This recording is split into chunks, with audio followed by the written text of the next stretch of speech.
اعوذ باللہ من الشیطان الرجیم بسم اللہ الرحمن الرحیم۔ شروع کرتی ہوں اللہ کے بابرکت نام سے جو بڑا مہربان اور نہایت رحم کرنے والا ہے۔ لاکھوں کروڑوں درود و سلام ہو اس کملی والے آقا حضرت محمد صلی اللہ علیہ وآلہ وسلم پر جو خاتم النبیین اور خاتم المرسلین ہیں، نہ ان کے بعد کوئی نبی ہے اور نہ ہی کوئی رسول۔ لاکھوں کروڑوں درود و سلام ہو اہل بیت پر۔ السلام علیکم، میرا نام ہے عروج عمر اور آپ دیکھ رہے ہیں میرا یوٹیوب چینل وظائف نیٹ ورک۔ ذی الحجہ کے 3 دن صرف ایک تسبیح پڑھ لو 7 بار سورہ کوثر کے ساتھ 300 کروڑ کا پاورفل وظیفہ۔ یہ وظیفہ میرے سینے کا راز تھا۔ محترم ناظرین، اللہ والوں، ان پاک 10 دنوں میں صرف 3 دن قرآن پاک کی یہ صورت اور اللہ تعالیٰ کا یہ نام کسی بھی وقت 100 مرتبہ پڑھ لو، پھر اگلے دن انشاءاللہ تعالیٰ اللہ پاک کے فضل و کرم سے غائب سے اتنا رزق آئے گا کہ آپ حیران رہ جاؤ گے۔ اللہ والو، آج کا یہ وظیفہ ایک جادوئی وظیفہ ہے۔ دولت آپ کے گھر آنے کو ترسے گی اور پھر اتنا دولت آ جائے گی کہ آپ گنتے گنتے تھک جاؤ گے، لیکن پھر بھی دولت شمار نہیں کر پاؤ گے۔ آپ نے کسی بھی وقت اس اسم مبارکہ کو 100 مرتبہ اور سورہ مبارکہ کو پڑھنا ہے۔ انشاءاللہ تعالیٰ اللہ پاک کے فضل و کرم سے ذی الحجہ کے ان پاک 3 دنوں میں ہی آپ امیر ترین ہو جاؤ گے۔ ایک روحانی وظیفہ ہے اللہ والو۔ قرآن مجید کے اندر ایک صورت ایسی ہے، اس صورت سے اللہ پاک کو بہت محبت ہے اور یہ صورت رب تعالیٰ کو اتنی پسند ہے کہ اس پاک صورت کے وسیلے سے اس پاک صورت کو پڑھتے ہوئے انشاءاللہ جب بھی آپ ہاتھ اٹھا کر دعا مانگو گے، اللہ رب العزت کی ذات وہ دعا انشاءاللہ عز و جل قبول کر لے گا۔ اللہ تعالیٰ اگر ضرور قبول کرے گا۔ اگر آپ آج اس وظیفے کو کرنا بھول گئے تو اس وظیفے کو ماہ ذی الحجہ کے پہلے 10 دن کسی بھی دن وقت کر سکتے ہیں، کسی بھی نماز کے بعد کر سکتے ہیں۔ اللہ پاک کے فضل و کرم سے عید سے پہلے آپ کے ہاتھوں میں بے شمار رزق آ جائے گا۔ آج ایک بہت ہی خاص تسبیح کا راز بتانے جا رہی ہوں۔ یہ ایک بہت ہی پیارا وظیفہ ہے جس کو آپ نے کسی بھی وقت کر لینا ہے، لیکن کوشش کریں کہ ظہر کی نماز کے بعد اس وظیفے کو کریں۔ آپ نے بغیر کسی سے بات کیے ہی یہ وظیفہ کرنا ہے۔ جب آپ لوگ یہ وظیفہ کر رہے ہوں، اس وقت آپ کے آس پاس بالکل خاموشی ہونی چاہیے۔ آپ نے صرف 100 مرتبہ اللہ پاک کا یہ مبارک نام پڑھنا ہے اور ایک سورت پڑھنی ہے، پھر انشاءاللہ تعالیٰ اللہ پاک آپ کی ہر خواہش کو پورا کر دے گا اور آپ کو اپنی نظر و کرم میں نواز دے گا انشاءاللہ۔ یہ مبارک مہینہ بڑا ہی مبارک ہے اور یہ پہلے 10 دن ذی الحجہ کے اشرا مبارک بھی کہا جاتا ہے۔ اگر کوئی شخص ان پاک 10 دنوں میں صرف 3 دن ہی سچے دل سے اس پاک وظیفے کو پڑھ لیتا ہے تو مال و دولت یعنی بے بہا رزق اس کے آس پاس آتا ہے انشاءاللہ۔ اگر میں کہوں کہ مال و دولت رب تعالیٰ کا فضل ہوتا ہے اور جب یہ فضل کسی پر مہربان ہوتا ہے تو اللہ تعالیٰ کی ذات اس بندے کو اتنا نوازتی ہے کہ اگر وہ شخص مٹی میں بھی ہاتھ ڈالے تو وہ مٹی بھی سونا بن جاتی ہے۔ اللہ تعالیٰ اس پاک وظیفے کے صدقے، اس پاک دنوں کے صدقے ہر دعا اپنے فضل و کرم سے قبول فرماتا ہے۔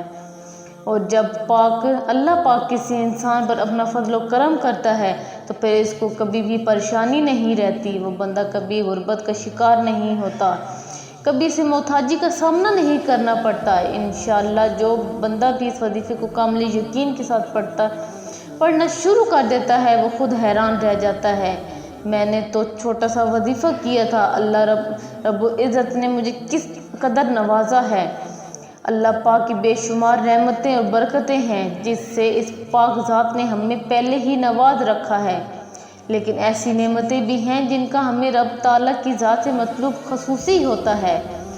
اللہ والو، بعض اوقات ایسا ہوتا ہے کہ ہم سے نعمتیں چھین لی جاتی ہیں اور ہمیں نعمتوں کا احساس نہیں ہوتا، اس لیے اللہ تعالیٰ کے ہر وقت شکر گزار اور عاجز بندے بن کر رہو۔ انشاءاللہ پھر دیکھنا کہ جب بندہ اللہ تعالیٰ کا شکر ادا کرتا ہے اللہ تعالیٰ کی ذات اس کو مزید نوازتی ہی چلی جاتی ہے۔ آج کا وظیفہ آپ نے اس نیت کے ساتھ کرنا ہے کہ جب اللہ تعالیٰ کی ذات آپ کو نوازے تو آپ نے ان پیسوں کا، اس مال و دولت کا صحیح معنوں میں استعمال کرنا ہے۔ یعنی کہ صحیح استعمال کا مطلب یہ ہے کہ اس پیسوں کو غریبوں پر بھی خرچ کیا جائے، اللہ کی دیگر مخلوق پر بھی شفقت اور نرمی اختیار کی جائے، اپنے اہل و عیال پر خرچ کیا جائے، بہن بھائیوں پر، والدین زندہ ہیں تو ان پر بھی خرچ کیا جائے۔ یہ ایسے اقدامات کیے جائیں جو ہمیشہ کے لیے صدقہ جاریہ بن جائیں، تو پھر اس دولت کا صحیح معنوں میں آپ نے لطف اٹھایا ہے۔ لیکن اگر آپ نے اللہ پاک کی اس نعمت کو غلط طریقے سے خرچ کریں گے، ہر وقت پریشان ہی رہیں گے اور آخرت میں بھی ناکام رہیں گے۔ جیسا کہ اگر کسی بندے کے پاس کروڑوں روپے آ جاتے ہیں، دولت آ جاتی ہے، لیکن وہ اس کو غلط کاموں میں ضائع کر دیتا ہے، غلط صحبت اور غلط کاموں میں اڑا دیتا ہے، جوئے میں، شراب میں اڑا دیتا ہے، پھر اس نعمت سے اللہ پاک ناخوش ہوتا ہے اور پھر اللہ پاک اس کو دنیاوی نعمت سے محروم کر دیتا ہے۔ اس لیے جب بھی اللہ پاک آپ کو نوازے تو اس کو صحیح طریقے کا استعمال کیا کرو۔ سب سے پہلے اللہ پاک کا شکر ادا کرو، کیونکہ جب بندہ اللہ کا شکر ادا کرتا ہے تو اللہ پاک اس کو اور زیادہ نواز دیتا ہے۔ اگر آپ لوگ بھی چاہتے ہیں آپ دولت مند بن جائیں، ہمارے پاس بھی بے شمار دولت آ جائے، تو آپ اس پاک کلام کو، اس پاک سورت کو رب تعالیٰ کی ذات کا کامل یقین کے ساتھ پڑھ کر دیکھیں، ان پاک دنوں میں خرچ کریں، اللہ تعالیٰ کی مخلوق پر خرچ کریں، انشاءاللہ اللہ رب العزت آپ کو بھی ایسے ہی نوازے گا، آپ کو بھی بے شمار نوازے گا اور ایسے ہی کرم نوازیاں کرے گا۔ اگر آپ کے پاس 10 روپے بھی ہیں تو 10 روپے بھی اس نیک کام میں خرچ کر دیں، انشاءاللہ اللہ تعالیٰ کی ذات آپ کو بے شمار آسانیاں عطا کرنے والی ہے۔ آپ زمین والوں کے لیے آسانیاں کرتے جائیں، رب تعالیٰ کی ذات آپ کے لیے آسانیاں کرتی جائے گی۔ اللہ والوں، بس آپ نے راہ خدا پہ خرچ کرنا ہے، نیت صاف رکھنی ہے، انشاءاللہ قرض مرض سے، تنگ دستی سے رب تعالیٰ کی ذات آپ کو نجات دے گی۔ اب آپ کو وظیفے کے طریقہ کار بھی بتاتی ہوں کہ وظیفہ آپ نے کس وقت کرنا ہے، کتنی دفعہ، کتنی تعداد میں اس کو پڑھنا ہے۔ جیسے کہ آپ کو پہلے بھی بتا چکے ہیں کہ یہ وظیفہ ذی الحجہ کے ان 10 دنوں میں کسی بھی 3 دن کسی بھی وقت کیا جا سکتا ہے، لیکن اگر ظہر کی نماز کے بعد کر لیں تو زیادہ بہتر رہے گا۔ کرنا آپ نے یہ ہے کہ کسی بھی نماز کے بعد، بالخصوص ظہر کی نماز کے بعد، باوضو حالت میں ہی جائیں، نماز پر بیٹھے بیٹھے سب سے پہلے 1 مرتبہ اعوذ باللہ من الشیطان الرجیم اور 1 مرتبہ بسم اللہ الرحمن الرحیم پڑھ لینا ہے، 1 مرتبہ تعوذ اور 1 دفعہ تسمیہ پڑھ لینا ہے، اور یہ وظیفے کا حصہ ہے، آپ نے لازم پڑھنا ہے۔ اس کے فوراً بعد آپ نے 21 مرتبہ حضور اکرم صلی اللہ علیہ وآلہ وسلم کی ذات گرامی پر درود شریف پڑھ لینا ہے۔ کوئی سا بھی درود پاک پڑھ سکتے ہیں، لیکن اگر آپ درود ابراہیمی پڑھیں گے تو زیادہ بہتر رہے گا۔ 21 مرتبہ درود ابراہیمی پڑھ لینے کے بعد آپ نے 100 مرتبہ یا سمیع یا سمیع یا سمیع پڑھ لینا ہے۔ یہ اللہ تعالیٰ کا صفاتی اسم مبارک ہے۔ اس کا مطلب ہے سب کچھ سننے والا، سب کچھ جاننے والا، سب کے دلوں کے حال جاننے والا۔ جب آپ نماز ادا کر لیں تو اسی جگہ بیٹھ کر آپ نے 100 مرتبہ پڑھ لینا ہے، کسی سے کوئی بھی بات نہیں کرنی۔ اس کے بعد 7 مرتبہ آپ نے سورہ کوثر پڑھ لینی ہے، انا اعطیناک الکوثر فصل لربک وانحر ان شانئک ھو الابتر۔ 7 مرتبہ سورہ کوثر کو پڑھنے کے بعد 300 مرتبہ استغفر اللہ پڑھ لینا ہے، اور پھر آخر میں 21 مرتبہ درود ابراہیمی پڑھیں اور خوب دعائیں مانگیں۔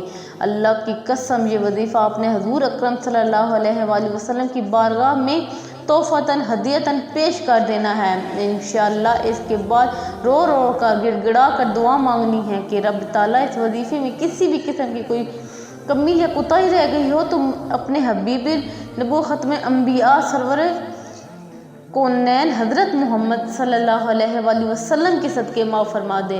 اللہ پاک سے دعا ہے کہ تمام ناظرین کی جملوں پر پریشانیوں تکلیفوں کو دور فرما دے۔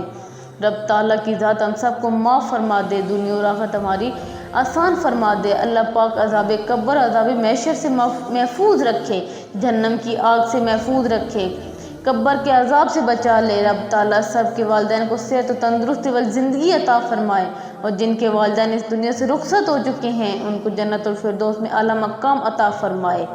اللہ تعالیٰ ہماری کوتاہیوں کو درگزر فرمائے، ہمیں دنیا اور آخرت کی نعمتیں عطا فرمائے، آمین۔ اللہ پاک بہت رحیم و کریم ہے، بہت غفور و رحیم ہے، وہ ہماری سنے گا جب ہم اپنے رب سے کامل یقین کے ساتھ کوئی بھی دعا مانگتے ہیں، چھوٹے سے چھوٹا عمل بھی کرتے ہیں اور اس کے بعد گڑ گڑا کر دعائیں مانگتے ہیں تو ہمارا رب خوش ہوتا ہے اور ہمیں خوب نوازتا ہے۔ تو اس لیے جب بھی کوئی عمل کریں تو اس کے بعد دعا، لمبی دعا کیا کریں، لمبی دعا کرنے سے رب تعالیٰ خوش ہوتا ہے اور رب دیتا ہے اور نوازتا ہے۔ تو امید کرتی ہوں کہ آج کا وظیفہ، آج کا عمل آپ کو پسند آیا ہوگا۔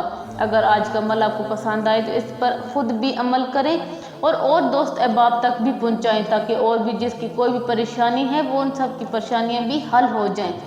تو اب میں آپ سے چاہوں گی اجازت، ملوں گی نیکسٹ ویڈیو میں، تب تک کے لیے اللہ حافظ۔